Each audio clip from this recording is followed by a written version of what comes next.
দেখো এগুলো কি বাক্য? গাণিতিক বাক্য কয় প্রকার?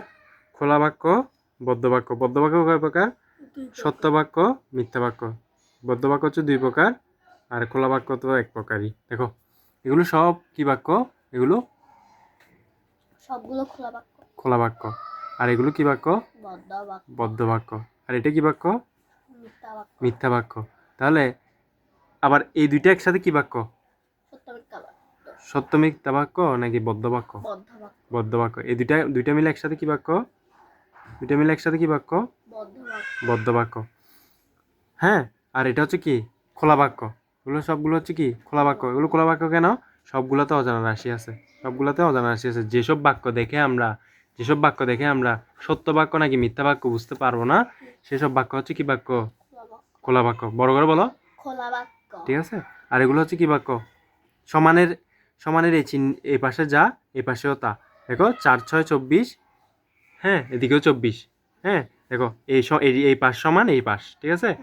এই পাশ সমান বাম পাশ সমান ডান পাশ। তাহলে এগুলো সব কি বাক্য? খোলা বাক্য। দুর্বোধ্য বাক্য। হ্যাঁ, সত্য বাক্য। ঠিক আছে? এটা সত্য বাক্য, এটা মিথ্যা বাক্য, এটা খোলা বাক্য। খোলা বাক্য। না, এটা আমি নাম দিছি অজানা রাশি বাক্য। হ্যাঁ, বলতে পারো, বাট যেটা বলছে সেটা বলবে আর কি। আর সবগুলো একসাথে কি বাক্য তাহলে? গাণিতিক বাক্য। গাণিতিক বাক্য। দেখো এগুলো কেন মিথ্যা বাক্য? দেখো সবগুলোতে দেখো 25 আর 4 যোগ করলে কত হয়? 29। 29। তাহলে এটা কি 30 থেকে ছোট নাকি বড়? ছোট।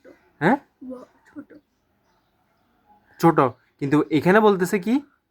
এখানে বলতেছে 29 বড়, 30 ছোট। তাহলে এটা কি মিথ্যা না? এটা তার মানে মিথ্যা। এটা মিথ্যা বাক্য। 5 আর 5 যোগ করলে কত? 10। 10 10 কি 11 থেকে ছোট নাকি বড়? বড়। হ্যাঁ, বড়। 10 11 থেকে বড়? হ্যাঁ। 11 থেকে ছোট না 10? কিন্তু এখানে বলতেছে কি? আচ্ছা। এখানে বলতেছে যে 10 বড়, 11 ছোট। তাহলে এটা কি বাক্য? মিথ্যা বাক্য। হ্যাঁ, যেদিকে হা করে থাকবে সেদিকে বড় বুঝাবে। কিন্তু 10 তো কি ছোট? 10 তো বাস্তবে কি? ছোট। 11 কি বড়? তাহলে এটা কি বাক্য? মিথ্যা বাক্য। তাহলে 5 আর 10 যোগ করলে কত হয়? 15। এখানে বলছে 15 বড়, 16 ছোট। 15 বড়, 16 ছোট। বাস্তবে কি তা? 16 বড়, 15 ছোট। তাহলে এদিকে যেহেতু বড় বলতেছে, 15কে যেহেতু বড় বলতেছে, এটা কি বাক্য? মিথ্যা বাক্য। আবার দেখো 10 আর 11, এটা হচ্ছে ছোট চিহ্ন দিয়ে, এটা ছোট চিহ্ন দিয়ে। তাহলে 10 আর 11 যোগ করলে কত হয়? 10 আর 11 যোগ করলে 21 হয়। 21 হয়। তাহলে 21 20 থেকে কি বড় না? ওরা বলতেছে 21 20 থেকে ছোট। তাহলে এটা কি মিথ্যা বাক্য? তাহলে সবচেয়ে কঠিন হচ্ছে এটা। হ্যাঁ, আমরা এগুলো বুঝতে পারছি, বড় চিহ্ন আর ছোট চিহ্নের ব্যবহার বুঝতে পারছি। তাহলে এতটুকু পর্যন্ত থাকুক আজকে।